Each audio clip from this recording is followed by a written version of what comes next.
السلام علیکم ورحمۃ اللہ وبرکاتہ۔ الحمدللہ وحدہ والصلاۃ والسلام علی من لا نبی بعد۔ معزز سامعین، امام علی مقام کی شہادت کا واقعہ ابوالکلام آزاد رحمۃ اللہ علیہ کے بقول اسلام کی تاریخ میں خلفائے راشدین کے دور کے بعد جس واقعہ نے اسلام کی دینی، سیاسی اور اجتماعی تاریخ پر سب سے زیادہ اثر ڈالا، بلا خوف تردید وہ واقعہ امام علی مقام کی شہادت ہے۔ 61 ہجری جمعہ کا دن 10 محرم، عراق کا شہر کربلا کوفہ کے پاس، وہاں یہ واقعہ پیش آیا اور اس واقعہ کے تقریباً 200 سال بعد پہلا پمفلٹ شائع ہوا مقتل حسین۔ امام علی مقام جس جگہ پہ شہید ہوئے اس کا نام مقتل رکھا گیا۔ 200 سال کے بعد پہلا پمفلٹ شائع ہوا مقتل حسین، اس میں تفصیلات تھیں۔ اس کے بعد طبری ہے، ابن کثیر ہے، ابن خلدون ہے، وہ سارے اس مقتل حسین کے اس رسالے سے باہر نہ نکل سکے۔ مقتل حسین لکھنے والا ابو مخنف تھا یا ابو مخنف تھا، یہ رافضی تھا جس نے سب سے پہلے 61 ہجری میں یہ واقعہ ہوا۔ 200 سال کے بعد کم و بیش اس کی تفصیلات، درمیان میں کسی نے اس واقعے کو لکھا نہیں۔ آج تک تاریخ کی کتابوں میں درمیان کے اندر کوئی کتاب نظر نہیں آتی، پہلی کتاب ابو مخنف کی نظر آتی ہے۔ اور یہ چونکہ رافضی تھا، اور ابن تیمیہ رحمہ اللہ کا ایک قول ہے جس پہ میں بڑا ایمان رکھتا ہوں، وہ کہتے ہیں علماء کا اجماع ہے۔ ابن تیمیہ ایک نام ہے، تفسیر میں، حدیث میں، فقہ میں، علم کلام میں ابن تیمیہ ایک نام ہے۔ کوئی مفسر تفسیر لکھے، کوئی محدث حدیث لکھے، کوئی فقیہ فقہ لکھے، کوئی صوفی تصوف لکھے، کوئی واعظ تقریر کرے تو ناممکن ہے، جسے کہتے ہیں انگلش میں سمپلی امپاسبل ہے، کہ ابن تیمیہ رحمۃ اللہ علیہ کو کراس کر کے، بائی پاس کر کے کوئی تفسیر لکھی۔ ان کا ایک قول ہے، وہ کہتے ہیں اس بات پہ علماء کا اجماع ہے کہ دنیا میں فرقے باطلہ جتنے بھی ہیں، یہودی ہیں، سکھ ہیں، عیسائی ہیں، رافضی ہیں، قادیانی ہیں وغیرہ، ان میں سب سے جھوٹے لوگ روافض ہیں۔ اگر یہ 100 باتیں کریں تو 99 باتیں ان کی یقیناً غلط ہوں گی۔ تو پہلا جو واقعہ لکھا گیا امام علی مقام کی شہادت کے 200 سال، 250 سال مور اور لیس، وہ ایک رافضی کا لکھا ہوا تھا۔ پھر روئے زمین پہ ایک کتاب بھی ایسی نہیں ہے اب تک جس کتاب پہ اعتبار کر کے آدمی جمعے کے دن وضو کر کے ممبر رسول پہ مسجد کے اندر یقین کے ساتھ واقعہ کربلا کی تفصیلات کو بیان کر سکے۔ ایک کتاب بھی دنیا میں ایسی نہیں ہے، چونکہ وضو ہے، ممبر ہے، جمعہ ہے، مسجد ہے۔ اس لیے میں اس موضوع سے بالعموم صرف نظر کرتا ہوں۔ اس کی بنیادی وجہ کیا ہے کہ میرے پاس کوئی مواد نہیں ہے، اور میرے پاس مواد کیا نہیں ہے، میرے امکانی کاوش کی حد تک دنیا میں کوئی اردو میں، عربی میں، انگلش میں، فارسی میں کوئی ایسی کتاب اویلیبل نہیں ہے۔ آپ اندازہ کریں، یہ واقعہ 61 ہجری کو ہوا، 450 ہجری کو امام غزالی پیدا ہوئے، 505 کو امام غزالی فوت ہوئے۔ اب کتنے سال بعد ہو گئے؟ تقریباً 400 سال بعد تقریباً۔ وہ یہ کہتے ہیں کہ امام علی مقام کی شہادت کے قصے کی تفصیلات کو بیان کرنا ناممکنات میں ہے۔ کوئی آدمی چاہے کہ من و عن جیسے واقعہ ہوا ویسے میں بیان کر سکوں تو ایک بڑی مایوسی ہوتی ہے۔ جذباتی وابستگی زیادہ ہے، اور جذباتی وابستگی کا عالم یہ ہے کہ ایک بقول ایک دوست کے کہ اگر امام علی مقام بھی تشریف لیں اور وہ آ کے کہیں کہ ہمارے خیموں کو آگ نہیں لگائی گئی تھی، ہماری خواتین کو بے پرد نہیں کیا گیا تھا، میرا سر نیزے پہ نہیں لٹکایا گیا تھا، ہماری بے حرمتی نہیں کی گئی تھی، تو بھی جذبات کی شدت کا عالم یہ ہے کہ امام علی مقام کی اس وضاحت کے بعد بھی کوئی شاید اپنے اس نظریات سے رجوع نہ کر سکے۔ ڈی این اے کی طرح، قطرہ خون کی طرح، آنکھ میں بینائی کی طرح، پانی میں نمی کی طرح، پتی میں خوشبو کی طرح ایک واقعہ برصغیر پاک و ہند کے دل و دماغ میں رچ بس چکا ہے، اور اس کے حالانکہ تاریخ کا واقعہ، اور تاریخ کے بارے میں دو رائے اکٹھی نہیں ہو سکتی۔ ہمارے فیصل آباد میں کوئی واقعہ ہوتا ہے، اب میڈیا ہے، رپورٹر ہیں، ویڈیو ہے، ٹی وی ہے، کیمرے ہیں، سب کچھ کے باوجود اگر کہا جائے اس واقعے کے بارے میں آپ کیا کہتے ہیں تو 500 رائے ہو جائیں گی۔ اور ایک واقعہ ایسا ہوا کہ آج سے صدیوں قبل، یعنی آپ سمجھیں کہ 1400 سال قبل ہوا، عراق کے شہر کربلا میں ہوا، چھوٹی سی جگہ پہ، اس کی تفصیلات منون وہ ممکن نہیں ہے۔ تو میں اس کوشش کرتا ہوں آپ ذرا سامنے اس واقعہ کی تھوڑی سی تفصیلات عرض کر دوں، چونکہ یہ واقعہ اسلام کی تاریخ کا ایک بنیادی ترین واقعہ ہے۔ میں نے گزشتہ جمعہ جو کچھ کہا مجھے از خود نہیں پتہ، یقیناً آپ بھی اس بارے میں مطمئن نہیں ہو سکے ہوں گے۔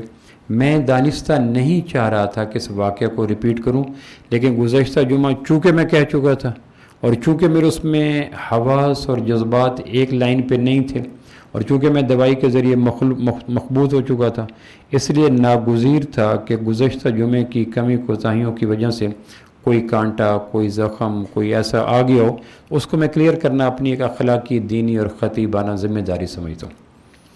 امام علی مقام رضی اللہ تعالیٰ عنہ کی واقع شہادت ہوا، 100% ہوا، مظلومانہ ترین شہادت ہے، سچی بات ہے، لیکن یہ کیسے ہوا، کیوں ہوا، تفصیلات کیا تھی، جزیات کیا تھیں، ہم تک جو پہنچائی گئیں، جو FIR کٹوائی گئی، جو تفصیلات دی گئیں، مقتل حسین کی کتاب ابو مخنف یا اس کے بعد تبری یا اس کے بعد باقی، ان چیزوں کو اگر سامنے رکھا جائے تو صحیح پکچر کلیئر نہیں ہوتی، اور جو صحیح پکچر بنتی ہے وہ اس کو بیان کرنے کی ہمت نہیں ہوتی۔ میں کوشش کر کے اپنے آپ کو داؤ پہ لگا کے وہ پکچر آپ کے سامنے عرض کرنا چاہتا ہوں جو حقیقت پہ مبنی ہے، لیکن اس کے لیے تھوڑا سا آپ کو سفر پیچھے کرنا پڑے گا 35 ہجری کو، بلکہ 35 سے بھی اگر پیچھے چلے جائیں 23 ہجری کو تو آسان ہو جائے گا، چونکہ امام علی مقام کی شہادت سے پہلے 6 بڑی شہادتیں ہو چکی ہیں۔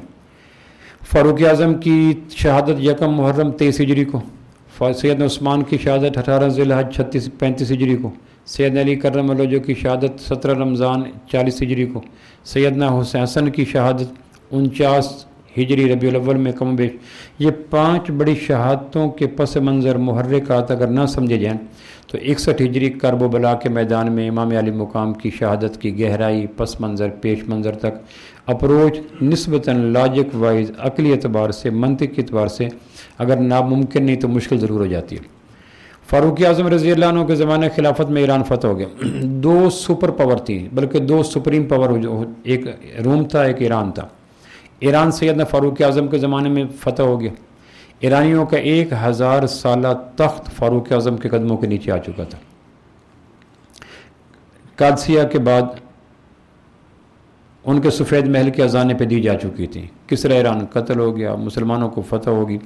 اب اس قتل کا بدلہ لینے کے لیے اب وہ اس پوزیشن میں نہیں تھے ایرانی کہ تیر، تلوار، توپ، اسلحہ کے مقابلے میدان میں ہیں، تو پھر انہوں نے وہی کیا جو مفتوح یا شکست خوردہ لوگ کرتے ہیں، انہوں نے سازشیں بنی اور 25 یا 26 ذی القعدہ کو، ذی الحج کو فجر کی نماز پہ فیروز ابو لولو نے سیدنا فاروق اعظم پہ حملہ کیا۔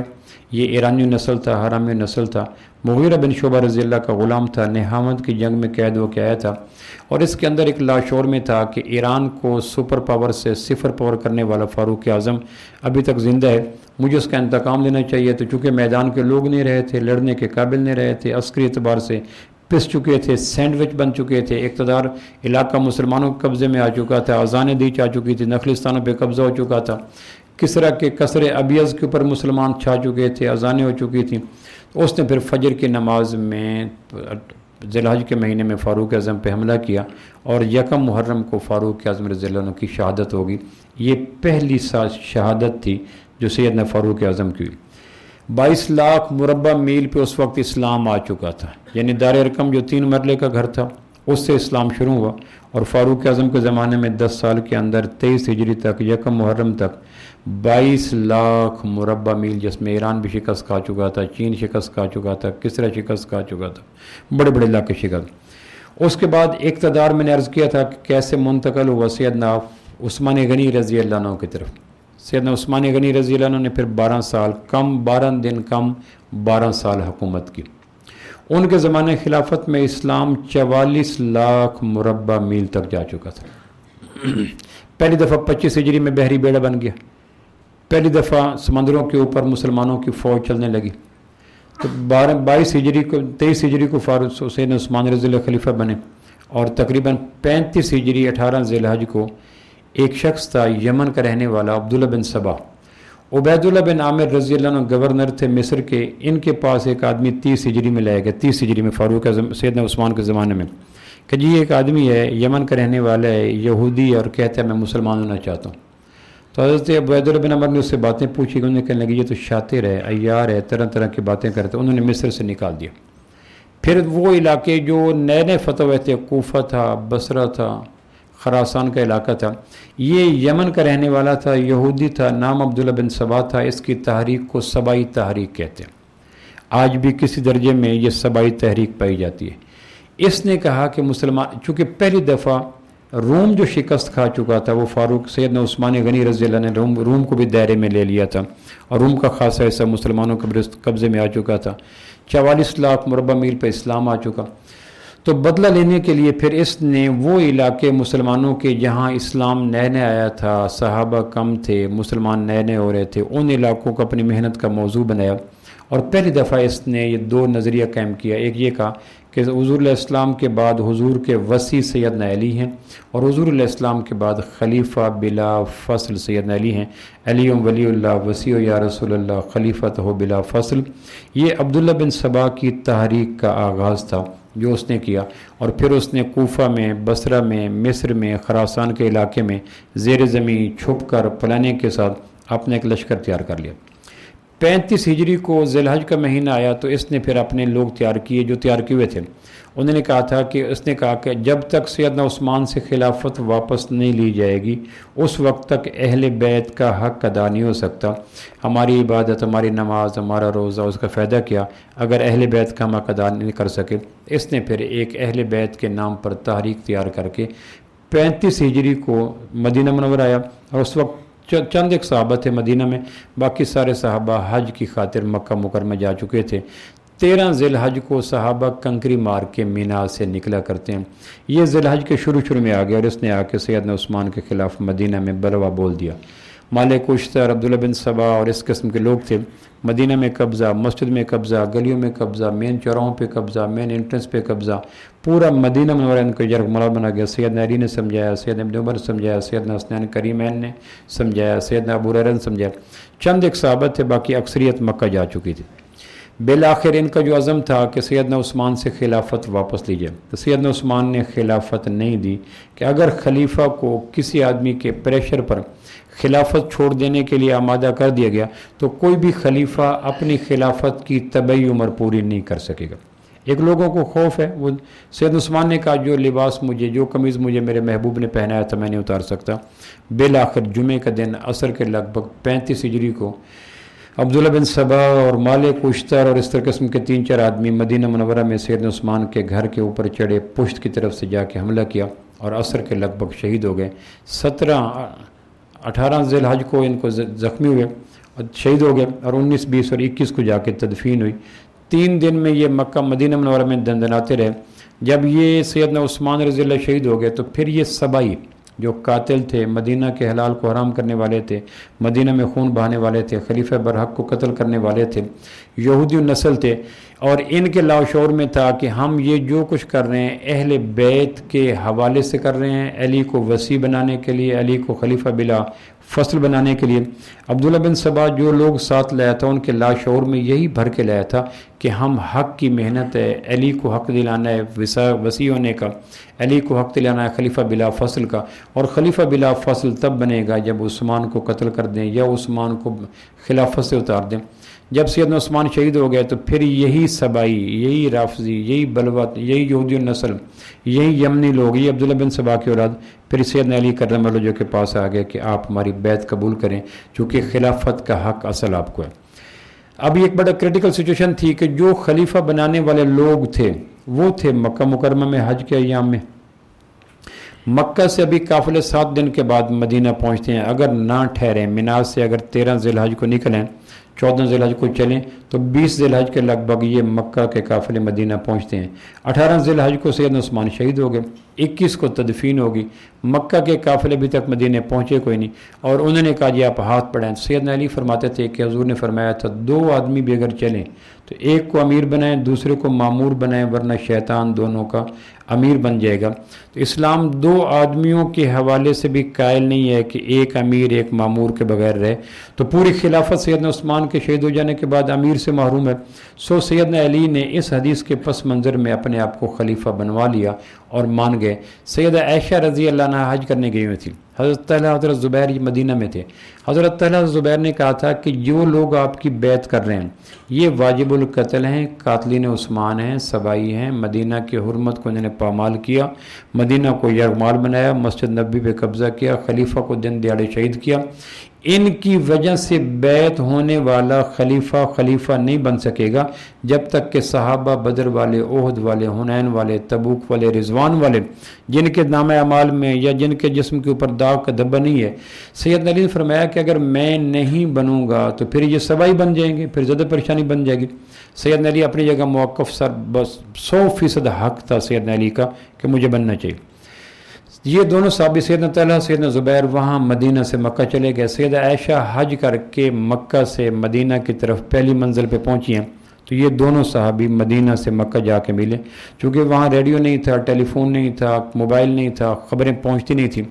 انہوں نے پوچھا کیا بنا مدینہ کا؟ انہوں نے کہا سیدنا عثمان کو شہید کر دیا. سیدہ عائشہ رو پڑی، دن دہاڑے کہنے لگے ہاں کہ بڑی مظلومانہ شہادت ہوئی، سیدنا نیلہ کی انگلیاں کٹ گئی، ان کو گھر میں قتل کر دیا گیا. اب منظر کیا ہے؟ تو سیدنا طلحہ سیدنا زبیر نے بتایا کہ وہی بلوائی، وہی سبائی، وہی رافضی، وہی یمنی جو یہودی نسل تھے انہوں نے سیدنا علی کرم اللہ جو کہ بیعت کر لی. سیدہ عائشہ کہنے لگی یہ تو بڑی زیادتی ہوئی کہ بیعت کا حق تو بدر والوں کو تھا، احد والوں کو تھا، حنین والوں کا تھا، سبائیوں کو، بلوائیوں کو، قاتلین کو تو حق نہیں ہے کہ کسی کو خلیفہ بنا سکے. اب سیدہ عائشہ کا موقف 100% حق ہے کہ بلوائیوں کو، سبائیوں کو، مجرمین کو، قاتلین کو، مسلمانوں کا خلیفہ چننے کا کوئی حق نہیں. سیدنا علی کرم اللہ جو 100% حق پہ ہیں کہ امت کو دو آدمیوں کو بھی ایک کو خلیفہ کے بغیر نہیں رہنا چاہیے، کجا کے پوری امت خلیفہ کے بغیر ہو. تو سیدہ عائشہ نے سیدنا طلحہ سیدنا زبیر کو ساتھ لیا اور کہا ہم عثمان کا بدلہ لیں گے. کیسے ممکن ہے کہ نبی کا دوہرا داماد، جامع القرآن، تبوک میں مال دینے والا ہمارا بیٹا، اور خلافت کو بچانے کے لیے، مدینہ کی حرمت کو بچانے کے لیے دن دہاڑے بیوی کی موجودگی میں، پھر یہ لوگ جو قاتلین تھے یہ دن دہاڑے آئے، ہفتوں مدینہ میں رہے، مسجد میں نبوی میں امامت یہ کرتے رہے. سیدنا علی، سیدنا ابو ہریرہ، سیدنا ابو ذر، عبداللہ بن عمر سے ڈائیلاگز ہوتے رہے، مکالمے ہوتے رہے. کوئی نقاب نہیں تھے، کوئی ماسک نہیں تھے، کوئی چھپے ہوئے لوگ نہیں تھے، نمازیں کرا رہے تھے، جماعتیں کروا رہے تھے، مسجد کو پر کیا ہوا تھا، بلوہ بول رہے تھے. سیدنا عثمان پہ 10 اعتراض کر رہے تھے، سیدنا علی ان کے 10 اعتراضات کا جواب دے رہے تھے. پھر دن دہاڑے قتل کیا، پھر نعرے مارے، سیدنا عثمان کے مکان کی چھت پہ کھڑے ہو کے نعرے مارے. لہٰذا ہر شخص کو پتہ تھا کہ یہ قاتل ہے، یہ قاتل ہے. 2 اور 2 4 کی طرح سفید اور سیاہ کی طرح قاتلین کو پتہ تھا. تو سیدہ عائشہ رضی اللہ عنہ کہنے لگی کہ ہم سیدنا علی کی بیعت کرتے ہیں، تاجیل اگر وہ اس میں اجلت کریں، قاتلین عثمان کو چڑھانے میں، پھانسی چڑھانے میں اگر کر دیں تو ہم بیعت کر لیتے ہیں. یہ کہہ کر سیدہ عائشہ رضی اللہ عنہ لشکر کو لے کر 7 میلے، 2 میلے، 4 میلے، مکہ کے لوگ ملے، ہزاروں بن گئے اور یہ پھر مصر جا پہنچے. سیدنا علی کرم اللہ جو جب خلیفہ بنے تو انہوں نے تمام مملکت کو خط لکھے کہ میں خلیفہ ہو چکا ہوں. خلیفہ راشد کی جتنی صفات ہیں، خلیفہ راشد کی جتنی صفات ہیں ساری 100% سیدنا علی کرم اللہ جو کہ وجود اقدس میں پوری طرح موجود ہیں.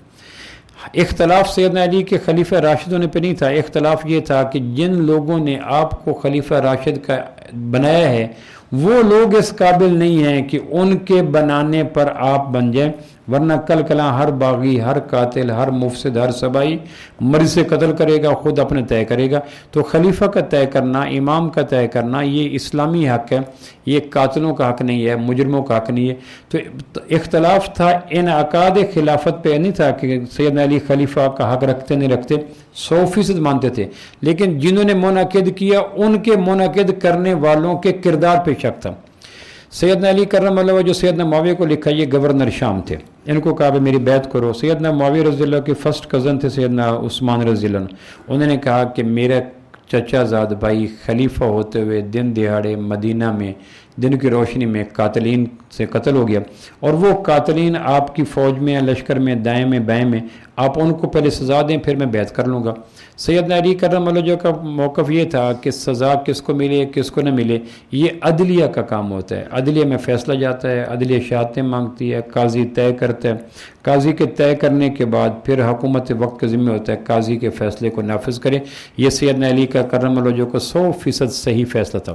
سیدنا معاویہ کا کہنا یہ تھا کہ عدلیہ تب کرتی ہے جب عدلیہ کے سامنے کیس ہے، جب آپ سامنے تھے، آپ کے سامنے قاتل تھے، آپ کے دونوں شہزادے حسنین کریمین سیدنا عثمان کے گھر کا پہرا دے رہے تھے اور انہوں نے پہرے کی ویلیشن کر کے مکان کی چھت پہ کھڑے ہو کر قتل کیا، تو اس میں عدلیہ کی کیا ضرورت ہے، شہادتوں کی کیا ضرورت ہے، گواہیوں کی کیا ضرورت ہے؟ سیدنا معاویہ 100% حق پہ تھے کہ اگر ہم ان ایسے واضح کیس کو بھی عدلیہ کے کیس پہ چھوڑ دیں تو پھر لمبا ہو جائے گا۔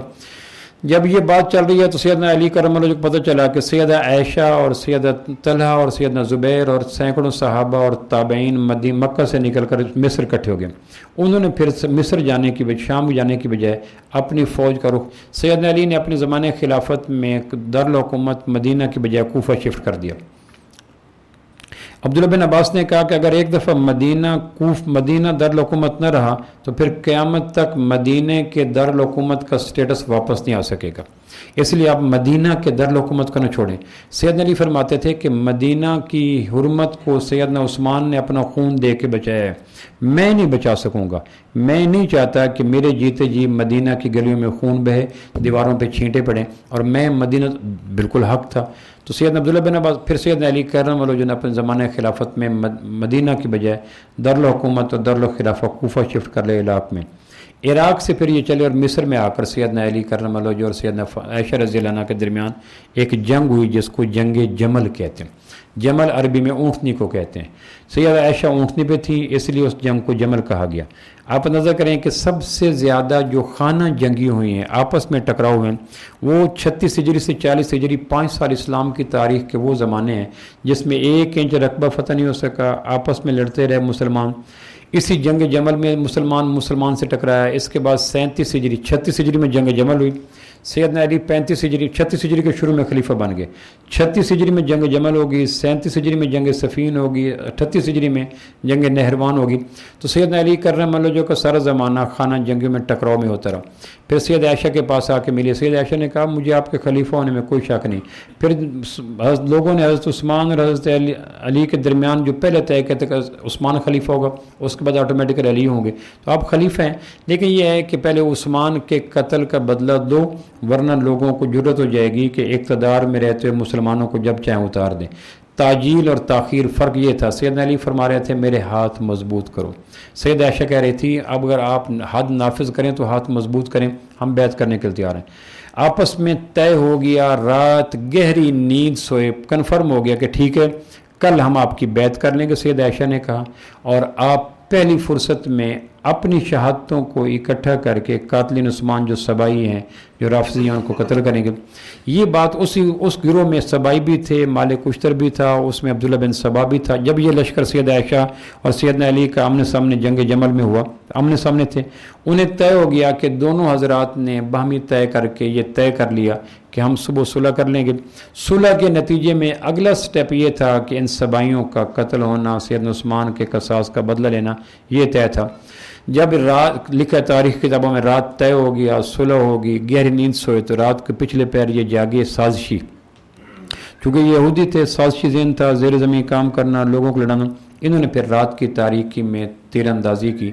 جمل سیدنا علی کرم اللہ وجہ کی طرف سے سبائیوں نے سیدنا عائشہ کی طرف، پھر سیدنا عائشہ کے ان کی طرف، دونوں کو یہ گمان رہا کہ اس نے حملہ کیا۔ اس میں 5000 مسلمان شہید ہو گئے سیدہ عائشہ کی طرف سے، اور 5000 کم و بیش شہید ہو گئے سیدنا علی کی طرف سے۔ اس میں 10 مبشرہ صحابہ بھی شہید ہو گئے، طلحہ شہید ہو گئے، زبیر شہید ہو گئے، بدر والے شہید ہو گئے، اصحاب بیت رضوان والے شہید ہو گئے۔ 10,000 صحابہ اور تابعین ایسے لاشیں پڑی تھی کہ دفن کرنے والا کوئی نہیں تھا، راتوں رات ہو گیا۔ اور اس کے پس منظر میں نہ سیدنا علی چاہ رہے تھے، نہ سیدہ عائشہ چاہ رہی تھی، رات کی تاریکی میں عبداللہ بن سبا اور اس کی ذریت کی سازش تھی۔ اس لیے محدثین نے اور مورخین نے جب صحابہ کی آپس میں جنگیں ہوئی ہیں نا، تو جنگوں والے واقعات کو عنوان کیا دیا جائے، یہ بدر ہے، یہ احد ہے، یہ حنین ہے، یہ فتح مکہ ہے، یہ صلح ہے، نام دیے گئے نا۔ تو جس زمانے میں 5 سال میں 36 ہجری سے 41 ہجری تک صحابہ کی جنگیں رہی ہیں، ان جنگوں والے زمانے کو کیا نام دیا جائے، تو اہل نظر کے نظر کی داد دیں، اہل بصیرت کی بصیرت کی داد دیں، اور صحابہ جنہوں نے نام رکھا ان کی دور اندیشی کو داد دیں۔ انہوں نے اس 5 سالہ دور جس میں جنگیں ہوئیں، بدر، جمل کی، صفین کی، نہروان کی، اس زمانے کو نام دیا مشاجرات صحابہ، مشاجرات صحابہ۔ مشاجرہ کسے کہتے ہیں؟ ایک شجر کی شاخوں کا، شجر درخت، ایک شجر کی شاخوں کا خارجی محرکات سے متاثر ہو کر الجھ جانا. آندھیاں چلیں، طوفان چلیں، شجر کھڑا ہے، ساری شاخیں کھڑی ہیں، سایہ اپنے اپنی جگہ، زوردار آندھیاں چلی، آندھیوں میں شاخیں ادھر ہوئیں، ادھر ادھر آپس میں ٹکرا گئیں، الجھ گئیں. نہ شاخوں کا آپس میں کوئی لڑائی ہے، نہ تنے کی لڑائی ہے، نہ پتوں کی لڑائی ہے، نہ غنچے کی لڑائی ہے، نہ جڑ کی لڑائی ہے. شجر جڑ سے لے کر چوٹی تک ایک ہی ایک ہے. پھر باہر کی منہ زور آندھیاں چلیں اور انہوں نے شاخوں کو آگے پیچھے کر دیا اور شاخیں عارضی طور پر الجھ گئیں. جب وہ خارجی محرکات دور ہوئے، آندھیاں دور ہوئیں، طوفان دور ہوئے، تو دھیرے دھیرے شاخیں پھر اپنی جگہ پہ آ گئیں. اس کو کہتے ہیں مشاجرات صحابہ، کہ اس میں نہ شاخوں کا نیت کا فطور تھا، نہ تنے اس میں مداخلت کر رہا تھا، نہ جڑیں کر رہی تھیں. ایک درخت ایک جگہ تھا، لیکن باہر کی آندھیاں اتنی زوردار چلیں کہ وہ ٹکرا گئے.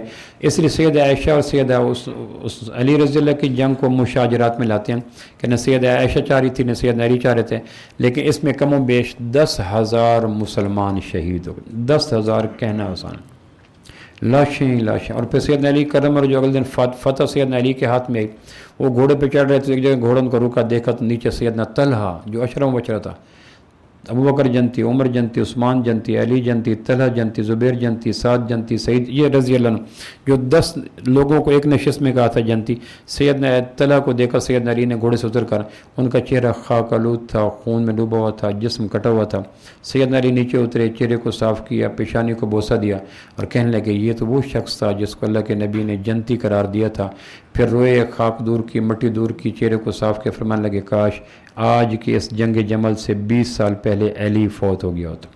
اتنا شدت، اتنی درد، یہاں لاش ہے، وہاں لاش ہے، یہاں صحابی ہے، وہاں صحابی ہے، یہاں تابعی ہے، وہاں تابعی ہے، یہاں صحابیات ہیں. ایک لاشوں کے انبار لگے ہوئے تھے اور دیکھ رہے تھے کہ وہ ایک ایک آدمی، یہ بدر والا تھا، یہ حدیبیہ والا تھا، یہ حنین والا تھا، یہ تبوک والا تھا، یہ فلاں والا تھا، اور وہ سامنے پڑے اور ایک دوسرے کی تلوار چل گئی. اور تلوار کے پیچھے نہ سیدہ عائشہ کی خیش، نہ سیدنا علی کی خیش، یعنی شجر کی شاخوں کی کوئی مداخلت نہیں تھی، باہر کی آندھیاں تھیں. تو یہ عبداللہ بن سبا کا گروپ تھا جس نے ٹکرا کے ان کو، پھر اس کے اگلے سال پہ سیدنا علی اور سیدنا معاویہ رضی اللہ عنہ میں جنگ ہوگی جو جنگ صفین کہلاتی ہے. صفین ایک جگہ کا نام ہے. اس میں سیدنا علی کرم اللہ جو 1,20,000 فوج لے کے نکلے، سیدنا معاویہ 80,000 فوج لے کے نکلے. 6-7 مہینے فوجیں آمنے سامنے بیٹھی رہیں، کھانا یہاں کھا جاتے، نماز وہاں پڑھ، چونکہ آمنے سامنے فوجیں تھیں، سارے ایک دوسرے کے واقف تھے، باپ ادھر بیٹا. سیدنا علی کرم اللہ جو کہ بھائی سیدنا عقیل وہ سیدنا معاویہ کے لشکر میں بیٹھے ہوئے تھے، سیدنا معاویہ کا بھانجا سیدنا علی، سارے صحابی تھے، تابعین تھے. اور یہ 37 ہجری میں جنگ صفین ہوئی. اس میں پھر 1,20,000 سیدنا علی جو جن کو اہل عراق کہتے تھے، 80,000 کے لگ بھگ اہل شام جن کو سیدنا معاویہ کے لشکر کہتے تھے، یہ پھر 6 مہینے 7 مہینے بیٹھے رہے. سفر کا مہینہ ہے 37 ہجری پھر ٹکراؤ ہوا. اس میں کم و بیش 60,000 مسلمان شہید ہوئے. جنگ صفین میں 60,000، اس میں بھی صحابہ، تابعین، تبع تابعین بے شمار شہید ہوئے.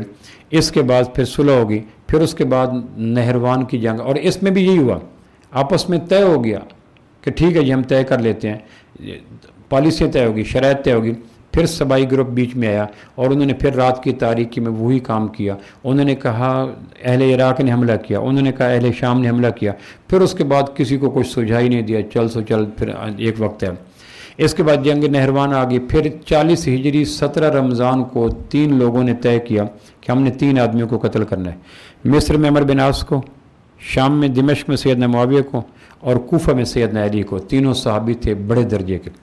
ان تینوں کے قتل کا شب جمعہ 17 رمضان کو طے کیا 3 لوگوں نے، اور تینوں لوگ زہر میں بجھے ہوئے تلواریں لے کر ایک شام چلا گیا، ایک مصر چلا گیا، ایک کوفہ چلا گیا. سیدنا عمر بن عاص بیمار تھے، پیٹ کی بیماری لگی ہوئی تھی، وہ مسجد میں فجر پہ آ نہ سکے، لہٰذا ان کی جگہ جو امام تھا وہ شہید ہو گیا انہی کی وجہ سے.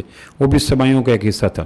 سیدنا معاویہ رضی اللہ گئے، لیکن ان کے باڈی گارڈوں نے ان پر طرح ہلکی ہلکی خراش آئی، لیکن انہوں نے باڈی گارڈ طے کر رکھے تھے، باڈی گارڈوں نے پکڑ لیا اور ان کو قتل کر دیا. سیدنا علی کرم اللہ جو فجر کی نماز سے پہلے 17 رمضان جمعہ کے دن فجر کی نماز سے پہلے نکلے اور کہا لوگوں نماز پڑھو، نماز پڑھو، نماز پڑھو. ان کا معمول تھا کہ فجر کی نماز سے پہلے آواز لگا لوگوں نماز پڑھو. اتنے میں عبد الرحمن ابن ملجم خارجی تھا، پس منظر میں سبائی تھا، عبداللہ بن سبا وہی جس کا یمن سے آیا تھا، اسی تحریک قصہ تھا، اس نے زور سے وار کیا، پھر سیدنا علی نے کہا پکڑو پکڑو، پھر فجر کی نماز پڑھائی، سر مبارک پہ زخم آیا، بھیجا مبارک نکل گیا، تکلیف ہوئی، پھر 3 دن کے بعد سیدنا علی کرم اللہ جو 21 رمضان کو ان کی بھی شہادت ہوگی 21۔ اس کے بعد یہ دوسرا دور ہے سیدنا علی کی شہادت کا۔ سیدنا عمر کو ایرانی النسل نے شہید کیا، سیدنا عثمان رضی اللہ عنہ کو سبائیوں نے شہید کیا، اور سیدنا علی کرم اللہ وجہہ کو انہوں نے خارجیوں نے جس کے پس منظر میں سبائی تھے انہوں نے شہید کیا۔ 21 رمضان کو سیدنا علی کی تدفین ہوگی۔ اس کے بعد سیدنا علی کے بیٹے سیدنا امام حسن رضی اللہ تعالیٰ عنہ خلیفہ بنے۔ سیدنا علی حسن رضی اللہ جب خلیفہ بنے 41 ہجری کو، 40 ہجری کو سیدنا علی کی شہادت کے بعد سیدنا علی نے ایک وصیت کی، وصیتیں لمبی ساری ہیں، ان میں ایک وصیت یہ کہ بیٹا اگر تو خلیفہ بن جائے، پہلی بات میں عرض کر دوں کہ باپ کے بعد بیٹا خلیفہ بننا نہ قرآن منع کرتا ہے، نہ حدیث منع کرتی ہے، نہ عقل منع کرتا ہے، نہ سماجیات منع کرتی ہے۔ اگر یہ منع کرنے کا وقت ہوتا تو نبیوں کے بعد سب سے زیادہ آسمانی علم کا منبع سیدنا علی کرم اللہ وجہہ حسن کو کہتے بیٹا باپ کے بعد بیٹا بادشاہ بننا قرآن کی نظر میں، حدیث کی نظر منع ہے، تم کبھی نہ بننا۔ انہیں جب یہ طے ہو گیا کہ سیدنا حسن کو اہل کوفہ خلیفہ بنائیں گے، انہوں نے یہ نہیں کہا بیٹا خلیفہ نہ بننا، چونکہ قرآن منع نہیں، حدیث نے منع نہیں، باپ کے بعد بیٹا بن سکتا ہے اگر اس میں صفات ہوں۔ تو انہوں نے کہا بیٹا اگر خلیفہ بن جائے تو میری ایک وصیت کو یاد رکھنا کہ تیرے باپ کے زمانے میں 44 لاکھ کی بجائے 88 لاکھ رقبہ فتح ہو سکتا تھا اگر سبائی مجھے دم لینے دیتے۔ ان 5 سالوں میں 1 انچ فتح نہ ہو سکا، چونکہ اس میں قصور سیدنا علی کا ذرہ بھر بھی نہیں ہے، 100% قصور سبائیوں کا تھا، رافضیوں کا تھا، خارجیوں کا تھا، جنہوں نے ایسے حالات پیدا کر دیے کہ بڑی بڑی زوردار آندھیوں میں شاخیں ٹکراتی رہیں، تنے ٹکراتے رہے، جڑوں سل گئے۔ انہوں نے کہا بیٹا اگر تمہیں اللہ فتح دے دے اور خلیفہ بن جاؤ تو میں تمہیں نصیحت کرتا ہوں کہ سیدنا معاویہ رضی اللہ عنہ سے صلح کر لینا۔ سیدنا علی دفن ہو گئے، ان قبر مبارک میں سیدنا حسن نے جنازہ پڑھایا، تدفین ہو گئی 21 رمضان کو۔ اس کے بعد سیدنا حسن خلیفہ بن گئے۔ سفر 41 ہجری آیا، 41 ہجری سفر کا مہینہ، تو ربیع الاول کا مہینہ سیدنا حسن رضی اللہ عنہ نے کوفہ میں سیدنا دمشق میں سیدنا معاویہ سے ڈائیلاگز کیے کہ اگر میری آپ کی صلح ہو جائے تو کیا صورت ہوگی۔ انہوں نے کہا بسم اللہ، کہ شرائط کیا ہوں گی؟ تو حضرت معاویہ نے ایک سفید کاغذ بھیج دیا کہ اس پہ جو شرائط لکھو میرے لیے قابل قبول ہے۔ تو پہلی شرط یہ لکھی کہ یہ تم طے کرو کہ میرے بعد اگر تم خلیفہ بن گئے تو ابو بکر اور عمر کی طرح حکومت چلاؤ گے، یہ پہلی شرط تھی۔ دوسری شرط یہ تھی کہ تمہارے بعد فوت ہونے کے بعد خلیفہ میں ہوں گا، ولی عہد میں ہوں گا۔ تیسرا کوفہ والے جو میرے بابا کے ساتھ تھے، میرے ساتھ تھے، سیاسی اختلاف کی بنا پر ان کو کچھ نہیں کہا جائے گا۔ چوتھا، اتنا سالانہ تم ہمیں وظیفہ دیا کرو گے چونکہ ہم آسانی کے ساتھ تمہیں حکومت والے کریں۔ سیدنا معاویہ نے سائن کر دیے۔ اس کے بعد سیدنا حسن نے کوفہ والوں میں ایک لیکچر دیا 6 مہینے کے بعد، 41 ہجری کو ربیع الاول کے مہینے میں 6 مہینے کے بعد لیکچر دیا اپنی خلافت کے 6 میں کہ لوگوں اگر میں کسی سے صلح کر لوں تم کرو گے؟ تو اہل کوفہ نے کہا کریں گے۔ اگر کسی سے جنگ کروں تو کرو گے؟ انہوں نے کہا کرو گے۔ انہوں نے کہا سن لو، میں نے حضرت معاویہ سے صلح کر لی۔ بخاری شریف کی روایت آتی ہے کہ آمنہ کے لال صلی اللہ علیہ وسلم نے سیدنا حسن کو چھوٹے سے تھے تو اپنے ساتھ ممبر بٹھا کے کہا میرا یہ بیٹا سردار ہے۔ سیدنا حسن کو ننھے منھے سے تھے، میرا یہ بیٹا سردار ہے، نام حسن رکھا تھا۔ آپ فرمایا تھا ہارون کے بیٹے کا نام شبر تھا، میرے بیٹے کا نام شبر ہے، اور اللہ نے میرے بیٹے کا نام حسن سنبھال کے رکھا ہوا تھا۔ پھر لوگوں کو گھٹی دیتے تھے اللہ کے محبوب، کھجور چوس کر، شہد چوس کر، لیکن حسن کی گھٹی کی باری ہے تو اپنے زبان اپنے حسن کے منہ میں ڈال دی، امام حسن۔ پھر ان کا نام حسن رکھا۔ سیدنا حسن کو یہ نام اتنا پسند تھا کہ سیدنا حسن کا نام حسن، بیٹے کا نام حسن، پوتے کا نام حسن، حسن بن حسن بن حسن، اتنا پیارا نام تھا۔ پھر فرمایا کہ بخاری کی روایت یہ میرا بیٹا سردار ہے اور مجھے یقین ہے کہ اللہ میرے سردار بیٹے کی وجہ سے مسلمانوں کی 2 عظیم جماعتوں کے درمیان صلح کروائے گا۔ 30 سال کے بعد 41 ہجری کو سیدنا حسن نے امام کائنات کی اس خوشخبری اور پیشین گوئی کی لاج رکھی اور فرمایا میں صلح کرنا چاہتا ہوں۔ یہ لیکچر دے کر فرمایا میں سیدنا معاویہ سے صلح کرنا چاہتا ہوں۔ تو کوفیوں کی موت تھی سیدنا معاویہ کے ساتھ صلح مانا کہ اب حکمران سیدنا معاویہ رضی اللہ عنہ بن جائیں گے۔ انہوں نے پھر جس خیمے میں سیدنا حسن گئے وہاں جا کے حملہ کیا، سیدنا حسن کی ہڈیاں توڑ دیں، زخمی کر دیا، لہو لہان کر دیا۔ سیدنا حسن نے 4 دن ڈریسنگ کرا کے کوفہ چھوڑ کے مدینہ آ گئے۔ پھر یہ سبائی اور کوفی مدینہ آ گئے، اب پھر آ کے آپ بادشاہ بنے، آپ حکمران بنے، ہم آپ کے ساتھ جینے مرنے کو تیار ہیں، طلاق اور اطاق کی قسم اٹھاتے ہیں۔ یعنی اگر ہم آپ کا ساتھ نہ دیں تو ہماری بیویوں کو طلاق، اگر ہم آپ کا ساتھ نہ دیں تو ہمارے ساری لونڈیاں غلام آزاد، اس کو طلاق و اطاق کی قسم کہتے ہیں۔ سیدنا حسن نے کہا کہ میرے بابا کو تم نے تنگ کیا، 5 سال لشکر تم نے روکے، جنگ صفین تم نے کرائی، اب نہیں ہو سکتا۔ تو سیدنا معاویہ رضی اللہ عنہ کے ساتھ 41 ہجری کو ربیع الاول کے مہینے میں کم و بیش سیدنا حسن نے صلح کر کے آمنہ کے لال کے اس حدیث کو پورا کر دیا کہ میرا بیٹا سردار ہے اور 2 جماعتوں کے درمیان صلح کروے گا۔ 41 ہجری میں سیدنا معاویہ رضی اللہ عنہ بلا خوف و خطر پورے 44 لاکھ مربع میل کے حکمران بن گئے۔ سیدنا معاویہ کے بارے میں تھوڑا سن لیں۔ حضرت معاویہ صالح ہیں حضور صلی اللہ علیہ وسلم کے، ان کی سگی بہن ام حبیبہ اللہ کے محبوب صلی اللہ علیہ وسلم کی بیوی ہیں حضرت معاویہ کے۔ حضرت معاویہ کاتب وحی ہیں۔ آپ فرمایا اللہ معاویہ کو حلم دے، معاویہ کو آسمانی کتابیں عطا کر۔ آپ فرمایا معاویہ صحابہ اور صحابہ کے درمیان سفید چادر ہیں، اگر یہ چادر بچی رہی تو سارے صحابہ بچے رہیں گے۔ سیدنا فاروق اعظم کے زمانے میں 17 ہجری کو طاعون امواس ہوا۔ سیدنا معاویہ کے بڑے بھائی یزید بن ابو سفیان رضی اللہ عنہ، جن کے نام پر حضرت معاویہ نے اپنے بیٹے کا نام یزید رکھا تھا، حضرت معاویہ کے بڑے بھائی کا نام بھی یزید بن ابی سفیان تھا رضی اللہ عنہ، بڑے صحابی تھے۔ 17 ہجری کو طاعون امواس میں فوت ہو گئے۔ حضرت عمر نے حضرت یزید بن ابی سفیان رضی اللہ عنہ حضرت معاویہ کے بھائی، یہ اس وقت گورنر تھے شام کے، تو ان کی جگہ حضرت معاویہ رضی اللہ عنہ کو گورنر بنا دیا۔ 6 سال تک، یعنی سیدنا فاروق اعظم کی شہادت ہوئی 1 محرم 24 ہجری کو، تو 17 سے لے کر 24 تک 6 سال کم و بیش سیدنا فاروق اعظم کے زمانہ خلافت میں سیدنا معاویہ دمشق کے حکمران رہے۔ پھر سیدنا عثمان کا زمانہ آ گیا تو 12 سال سیدنا عثمان کے زمانے میں گورنر رہے شام کے۔ پھر سیدنا علی کا زمانہ آ گیا تو 5 سال سیدنا علی کے ساتھ برابر کی ٹکر لے کر، بعض لوگ کہتے ہیں کہ سیدنا معاویہ کی غلطی تھی کہ انہوں نے بغاوت کی۔ بغاوت تب کریں جب کسی کو حکمران مان لیا جائے۔ وہ کہہ رہے تھے میں نے ان کے حکمرانی کو تسلیم نہیں کیا، صفات حکمرانی کو مان لیا، لیکن جن لوگوں نے ان کو حکمران بنایا ان لوگوں کی حکمرانی کی بنیاد پہ میں ان کو حکمران نہیں مانتا۔ تو انہوں نے حکمران ہی نہیں مانا، بغاوت کس بات کی؟ بغاوت کا لفظ تب ہو جب ایک آدمی کو حکمران مان لیا جائے۔ اور سیدنا علی 100% سچے تھے کہ جنہوں نے بھی مانا مجھے حکمران بنا لیا، مانو مجھے۔ دونوں اپنی جگہ پہ 100% سچے تھے، نہ ہمیں ادھر ہونے چاہیے نہ ادھر۔ ہمارے لیے دونوں سر کی دونوں آنکھیں ہیں اور ہمارے دونوں ہاتھ میں لڈو ہیں کہ ہم سیدنا معاویہ کو بھی حق پہ سمجھتے ہیں، سیدنا علی کرم اللہ جو کو بھی مبنی بر 100% حق پہ سمجھتے ہیں۔ پھر سیدنا حسن کا زمانہ آیا تو 6 مہینے سیدنا حسن کے زمانے میں گورنر رہے۔ پھر سیدنا حسن کے بعد سیدنا معاویہ رضی اللہ عنہ بلا خوف خطر 19 سال تک، پھر 44 لاکھ مربع میل کے حکمران ہو گئے۔ پھر تقریباً 66 لاکھ مربع میل تک سیدنا معاویہ نے حکمرانی کی۔ سبائی چھپ گئے پہاڑوں میں، رافضی چھپ گئے پہاڑوں میں۔ حضرت معاویہ نے کہا سب سے پہلا کام یہ کرو کہ لشکر کہیں نہیں جائیں گے، قاتلین عثمان کو گرفتار کیا جائے۔ ایک ایک کو پکڑا، زندہ جلایا، مروایا، کنوؤں سے نکالا، غاروں سے نکالا، پہاڑوں سے نکالا، کمروں سے نکالا، جزیروں سے نکالا، سبائیت کی اور رافضیت کی جڑوں کو ختم کر دیا۔ 49 ہجری میں ایک واقعہ ہوا، اس کے بعد تاریخ نیا رخ پھیر لیتی ہے۔ 49 ہجری میں 8 سال کے خلاف، چونکہ سیدنا حسن رضی اللہ عنہ سیدنا معاویہ کے بعد خلیفہ بننے تھے، ولی عہد وہ تھے۔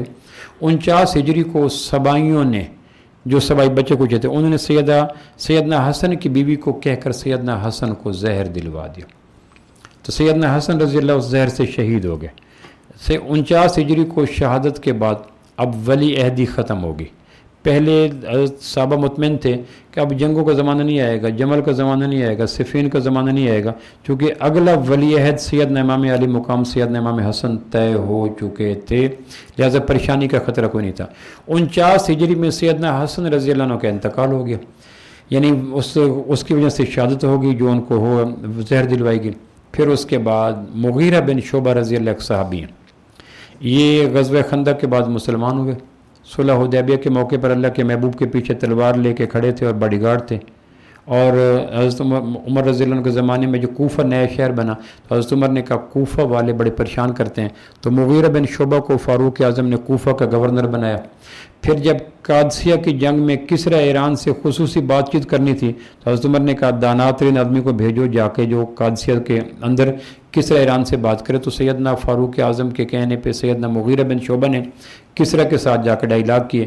اللہ کے محبوب کی 6 جون 12 ربیع الاول کو چاشت کے وقت جب وفات ہوئی اور 2 دن کے بعد رات کے آخری پہر جب تدفین ہوئی تو آخری صحابی جب آپ کے جسم مبارک کو قبر کی مٹی میں ڈھانپنے لگے تو حضرت مغیرہ بن شعبہ کہنے لگے میری انگوٹھی گر گئی قبر کے اندر۔ تو سیدنا علی، سیدنا عبداللہ بن عباس، سیدنا قصب بن عباس، سیدنا فضل بن عباس رضی اللہ عنہ مجموع سارے کھڑے، تو انہوں نے کہا اتر کے اٹھا لو۔ یہ اندر گئے، انگوٹھی کوئی نہیں تھی، اندر گئے جا کے اللہ کے محبوب کے پاؤں مبارک کو بوسہ دیا، چہرہ مبارک کا کپڑا اٹھایا اور پیشانی کو بوسہ دیا۔ پھر بعد میں کہا کرتے سب سے آخر پر میں اللہ کے محبوب کو بوسہ دے کے باہر نکلا۔ یہ مغیرہ بن شعبہ رضی اللہ صحابی ہیں۔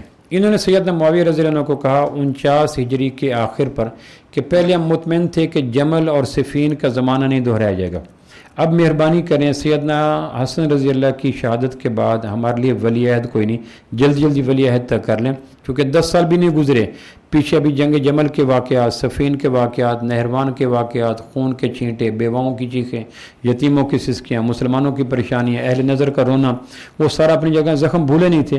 تو سیدنا مغیرہ بن شعبہ نے کمال درجے کے درد کے ساتھ جنگ جمل، جنگ صفین کے واقعات سے بچنے کے لیے سیدنا معاویہ رضی اللہ عنہ کو کہا کہ آپ کسی کو ولی عہد بنا دیں تاکہ ہم مطمئن ہو جائیں، کوئی آدمی پھر سے دوبارہ بغاوت نہ کرے کہ میں ہوں، ٹکر نہ لے جائے۔ تو پھر سیدنا معاویہ رضی اللہ عنہ نے کہا کہ بتاؤ کس کو گورنر بنایا جائے۔ تو سیدنا مغیرہ بن شعبہ رضی اللہ صحابی جن کے میں آپ کو بتا چکا ہوں کہ یہ صحابی ہیں، والد صحابی ہیں، ان کا سٹیٹس کیا ہے، انہوں نے کمال دیانتداری سے کہا کہ میرا مشورہ یہ ہے کہ آپ اپنے بیٹے یزید بن معاویہ کو ولی عہد طے کر دیں 49 ہجری میں۔ اب کوئی کہتے ہیں کہ اس میں ان کی ذاتی رائے تھی کہ نہیں، صحابی کی نیت تو عام مسلمان کی نیت پہ حملہ نہیں کرنا چاہیے، صحابی کی نیت پہ حملہ۔ تو 49 ہجری میں سیدنا حسن رضی اللہ کی شہادت کے بعد سیدنا مغیرہ بن شعبہ رضی اللہ کی اس دعوت پر سیدنا معاویہ رضی اللہ نے اپنے بیٹے یزید کو ولی عہد بنا دیا۔ تو پھر معاویہ کہنے لگے کہ یہ تو ایسا ہوگا کہ افضل کے ہوتے ہوئے غیر افضل کو، یعنی بڑے بڑے صحابہ موجود ہیں تو اس کے ہوتے ہوئے یزید کو، اب یزید کون ہے، تھوڑا سا یزید کی بات سن لیں۔ 22 ہجری کو فاروق اعظم کے زمانے میں دمشق کے اندر یزید پیدا ہوا۔ سیدنا حسن بصری 21 ہجری کو پیدا ہوئے اور یزید 22 ہجری کو دمشق میں پیدا ہوا۔ یہ زمانہ خیر القرون کا تھا، فرمایا میرا زمانہ بہتر ہے۔ اللہ کے محبوب کا زمانہ کیا ہے؟ جب تک اللہ کے محبوب حیات رہے، خیر القرون کرنی، ثم الذین یلونہم، پھر میرے زمانے کے ساتھ جو زمانہ جڑ جاتا ہے وہ صحابہ کا۔ 22 ہجری کو یزید پیدا ہوا تو حضرت معاویہ رضی اللہ عنہ نے اپنے بھائی یزید بن ابی سفیان کے نام پر ان کا نام یزید رکھا۔ پھر یہ دمشق میں رہا اپنے باپ کے ساتھ، صحابہ کا ماحول ملا، تابعین کا ماحول ملا۔ پھر 49 ہجری میں ان کے ولی عہد بنایا گیا سیدنا مغیرہ بن شعبہ کی اس دعوت میں۔ یہ جتنی باتیں کر رہا ہوں ان کا ایک ایک فکرہ، ایک ایک لفظ، ایک ایک جملہ میں اس کے حوالے کا پوری طرح ذمہ دار ہوں، میں آپ حضرات سے کہہ رہا ہوں۔ یعنی جو باتیں میں آپ سے کہہ رہا ہوں میں قدم قدم پہ حوالہ دوں، ابن البدایہ، ابن کثیر، نہیں، ان میں سے اگر چونکہ یہ بیان میرے نیٹ پہ آ جائے گا، آپ میں سے سنیں گے، اگر کوئی چاہے اس کی ایک ایک فکرہ، ایک ایک لائن کا حوالہ میرے ذمہ ہے۔ یہ ایک انداز ہے کربلا کے واقعہ کو سوچنے کا۔ 49 ہجری میں حضرت معاویہ رضی اللہ عنہ کو سیدنا مغیرہ بن شعبہ کی کہنے پر یزید ولی عہد ہو گیا، اور پھر 50 ہجری کو وہ کام ہوا جو انسانی تاریخ میں سب سے نمایاں کام ہے کہ آپ نے بخاری شریف میں آیا، آپ فرمایا تھا میری بخاری کی روایت، میری امت کا پہلا لشکر جو کیسر روم کے شہر پر حملہ کرے گا وہ جنتی ہے، اور کیسر روم کا شہر کون تھا؟ قسطنطنیہ۔ تو حضرت عمر رضی اللہ کے دور میں ایران فتح ہو چکا تھا، حضرت معاویہ کیسر روم کے شہر قسطنطنیہ پہ اسلام کے جھنڈے گاڑنا چاہ رہے تھے۔ تو 50 ہجری میں ایک لشکر تیار ہوا، چلو چلو چلو۔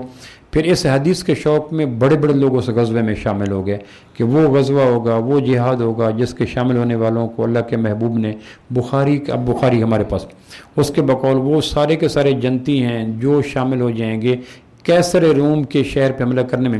تو صحابہ شامل ہو گئے، تابعین شامل ہو گئے، ایجڈ صحابہ 82 سال کے لگ بھگ سیدنا ابو ایوب انصاری کی عمر تھی، وہ شامل ہو گیا، سیدنا حسین شامل ہو گئے، عبداللہ بن عمر شامل ہو گئے، بڑے بڑے ابن کثیر رحمۃ اللہ علیہ اور علامہ قسطلانی لکھتے ہیں کہ یہ جو 50 ہجری کو کیسر روم کے اندر حملہ کرنے کے لشکر روانہ ہوا، اس کے سپہ سالار کی باری ہے کہ سپہ سالار کون ہو، اس کا قائد کون ہو، اور جو اس جنگ کو فتح لیڈ کرے.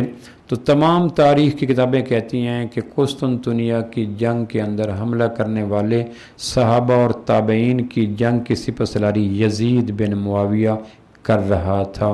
اس پہ تمام مورخین کا اجماع ہے.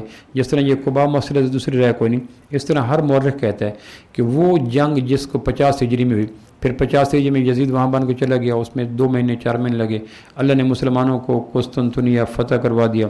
پھر 51 ہجری 52 ہجری 53 ہجری 3 سال تک یزید امیر حج بن کے جاتا رہا.